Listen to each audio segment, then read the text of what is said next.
Well, hey, good day to you. This is Todd. I am a regular dude walking in the Word. We are going through Exodus, and we're in chapter 17 right now. We're at the end of that chapter with the story of the Amalekites being defeated. We're breaking that story up into three parts because there's three different messages to that story. Yesterday we talked about getting rid of the flesh, and if you remember, we talked about Amalek and the Amalekites are representative of the flesh in the Bible here, and we need to get rid of that. And if we don't get rid of it, it will always be there to haunt us. Okay, and so we need to replace that with the Spirit of God, and so we need to be serving God rather than serving our flesh. Today we are looking at this story again, but it's called "The Battle is Not Won on the Battlefield," and you're going to see here. If you follow us going through Exodus here, the Israelites, when they came out of Egypt, they were not warriors, okay? They were slaves. And were they armed? No, they didn't have chariots. They didn't have any armor, really. It was only the stuff they left with as slaves. So you might have had clubs or whatever.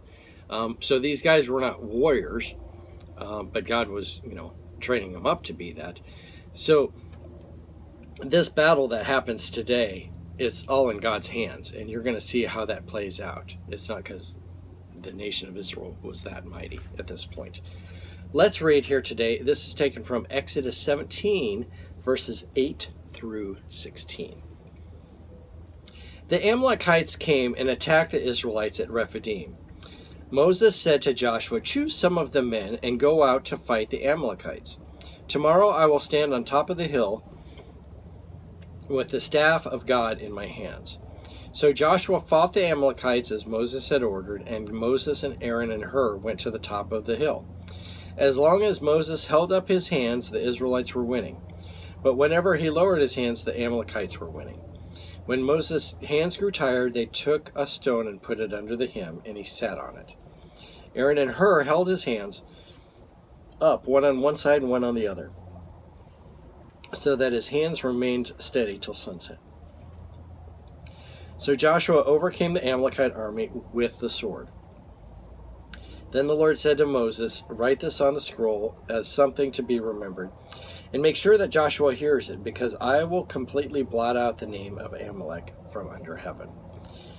Moses built an altar and called the Lord as my banner. He said, "Because my hands were lifted up against the throne of the Lord, and the Lord will be at war against the Amalekites from generation to generation." All right. So we talked about, it being the Amalekites representing the flesh yesterday.